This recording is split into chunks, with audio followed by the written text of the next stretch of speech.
Hi guys, it's Kelly Ladavola here and I'm back with another video for W+9. Today we're going to be using a couple of different sets to create some gender neutral kind of Valentines. We're going to be using the Landscapes Borders die. I'm going to show you the big top background, but I actually loved like this snowy distress ink background so much I didn't even use it. And then I'm using the Friends for All Seasons fall and winter. So I wanted something, my son is in school for the first time this year, so this is the first time I'm going to be able to kind of make multiple Valentines, and so I wanted something that was going to be able to just be given to everybody in the class. And so I picked out a couple of different combinations for Distress Oxides here, and so for the one I'm showing you, this is Salty Ocean. I'm being really light-handed with it because I want it to fade into white at the bottom. And then more toward the top, I'm going to use Wilted Violet. And it's going to give like a really pretty blue-violet color, which I really liked. But they're all super soft. So the one on the left is Salty Ocean and Cracked Pistachio. And then the one on the right is Wilted Violet and Picked Raspberry. Just to add some interest, because you know how I roll, I love me some shimmer and I love to break up those backgrounds. So I'm using a number 2 round brush, and the first time around I'm just putting on clean clear water just to kind of get that oxidation going, picking that up a little bit with a baby, it's not a baby wipe, it's a paper towel. So just picking up that moisture with that, because I am working on W+9 cardstock, so it isn't watercolor paper, but it is thick enough to withstand a couple of little droplets of water. I'm also going to put some Perfect Pearls in the background. So what I like to do is I just put it out on my craft mat and then add a couple of drops of water, mix it up, and then just splash it all over everything, because there can never be enough shimmer, ever. So Perfect Pearls, in the color Perfect Pearls, is more of a white/silvery shimmer, which I really love. But then the shimmer spray from W+9 is more of a whitish pink shimmer. So I'm using both of them. And I need to get a new bottle, because you'll see I tip it here and trying to get a little bit more out of it, and then what ends up happening is I end up like dumping it out, which is what a waste of shimmer. I mean, it's horrifying.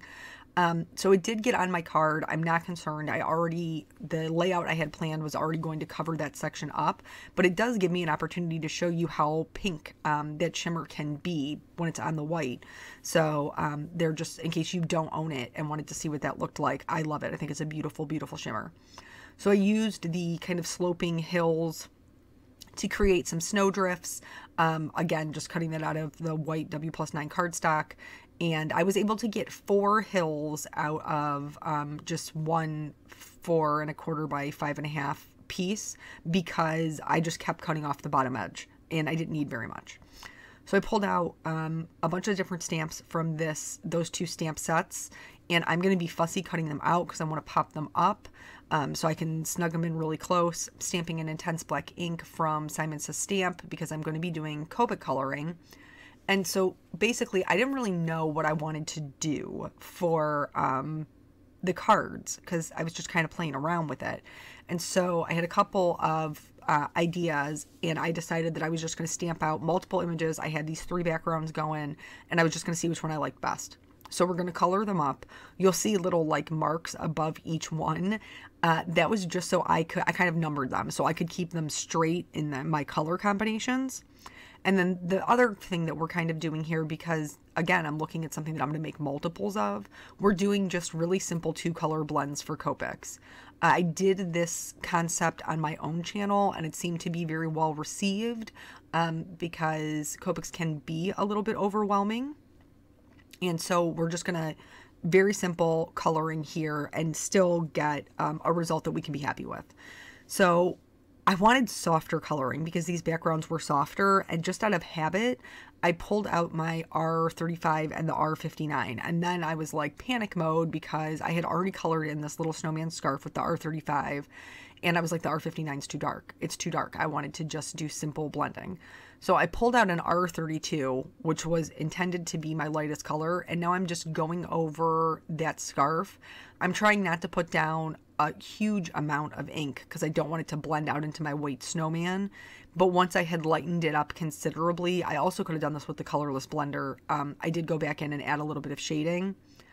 Now that I have the proper colors picked out, so I'm using the R32 and the R35, I am going to, I couldn't think of it. I was like, well, did I use a 35? Is that a lie? So basically I filled in everything on the balloon except for a highlight with the lightest color. And then I'm just going to add a little bit of shading up from the bottom. I'm also going to do, you'll see like a little line that I do along the side so that it allows for a lighter edge, which is kind of like reflective light. I chose two cooler browns for my little bear here. Like I said, I wanted to keep the colors very light to kind of match that background. Normally I start with my lightest color and then work out to my darkest, but I'm not using a 4-color blend here. So I'm actually going in with my darkest color. One of my subscribers, Pam, she frequently has questions about shading. It's just very hard for her to understand. And I get it. If it's not something that's in your wheelhouse, that can be kind of difficult to see. So one of the easiest ways you can do your shading is if there's an object laying on top of another object, i.e. his scarf laying over his neck, there's going to be a shadow around that. We call them cast shadows. So right out the gate, if you're shading something, you can put the shadows there. The other thing is there will be shading where 2 points meet. So you'll see I added shading where his legs meet his belly, where his armpits are, where his arm meets his scarf. There's going to be more shading. So those are two really simple tricks that you can just look at an image and know, okay, is one object on top of another? Yes. Add some shadows. Are 2 points meeting? Add some shadows. And then even just those simple things will help you to get a little bit more comfortable with shading your images. For this fox, there are 3 colors, but I'm not going to do really any shading on his lightest parts. So the face, the belly, and then the tip of his tail. I'm just filling those in with a light color. I'm going to go back in for his body and use an E97, which is actually a really, really pretty orangish color, but it is very desaturated. Those numbers on the end of Copics, most of the time, I don't even pay any attention to. As long as something blends, I'm happy with it. But that's how you'll know if a color is more saturated or less saturated, by that first number. If that first number is high, it's going to be a desaturated color, which just means not as bright. So I filled the whole thing in with that. And then again, I'm doing the same thing. Is one object laying on top of another. So his arms covering his tail, shadow there. His scarf is coloring. Nothing's coloring but me. So I don't know what I'm talking about. And then the only other place that I added just a little bit of shading that maybe you wouldn't think to is where his nose was. And that's just going to help his kind of little nose pop forward and give him a little bit of dimension. But other than that, I just kind of did it where the 2 points are meeting. I wanted to give them a little bit of blush because they are going to be outside in the snow scene. And so their little cheeks will be red, at least in my world where all these little animals are cute and they dress snowmen. And then I'm going to just go over their cheeks very quickly with the lightest color just to kind of blend in that pink so it's not just like a blob on their cheeks. For my little bear's scarf, I'm going to use 2 colors, and you'll notice as I'm picking my color combinations, I'm picking them where they're at least 2, sometimes 4 apart. So like this one is a B00 and a B2. The distinction between them is enough that I only needed to go 2 numbers apart. But for like this one, it's a B quadruple 0, a BV quadruple 0 and a BV02. And I colored that scarf the same way for the fox, adding some red shading onto the band on the snowman's hat. And then I'm only using a 2-color blend, but I still want this hat to give the impression of black. So the way I'm going to do that is I'm going to leave a really strong highlight, which is just straight white. And then I'm going to fill the rest in with a C3. I'm going to go back in with a C7 and color up those edges on both the brim and the actual top hat. And then I'm just going to blend out that line a little bit with the C3. Even though we didn't use any black, it's still going to give the impression of being black. So for my balloons, I wanted them to look transparent. So I'm coloring right over the balloon that's in front with the BV color, and then doing the same thing, adding 2 little lines up the left and right side. For this one, I didn't even leave a highlight because I was just so concentrating on making sure that it was transparent. I'll go back in and add it with a white gel pen later. That's no big deal. I wanted the red color to pop forward, so I took that R32 and then just went back over that little area it's kind of sharing with the purple balloon. Very quickly, I wanted to show you, I'm doing the same thing for the round balloon, but it is a little bit of a different shape, so I wanted you to be able to see it at least one time. But again, doing the same thing. And this one, I used the same blue combination that I did for the scarf, but then I didn't like it. Same thing with the red.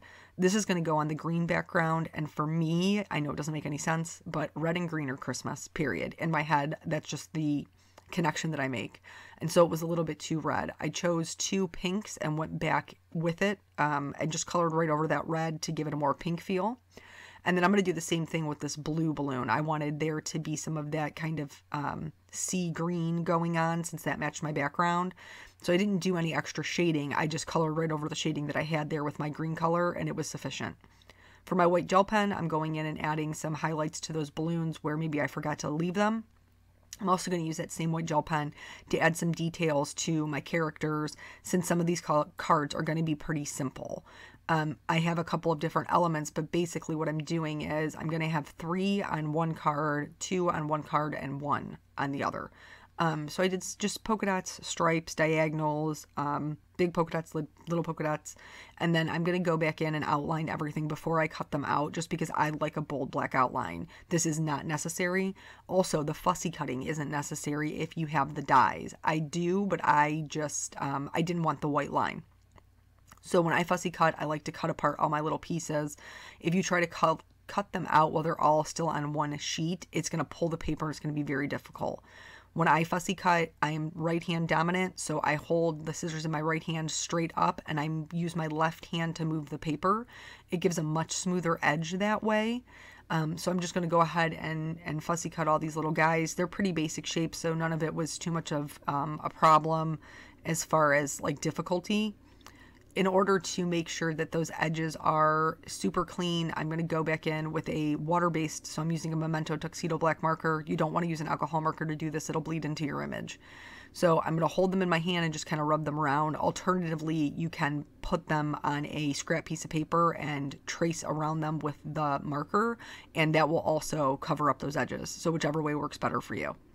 Once that's all done, I'm going to pop up this snowbank, and so I need to stamp my balloon strings before I do that. So I have everything kind of laid out, and then I'm going to stamp that down in W+9 black dye ink.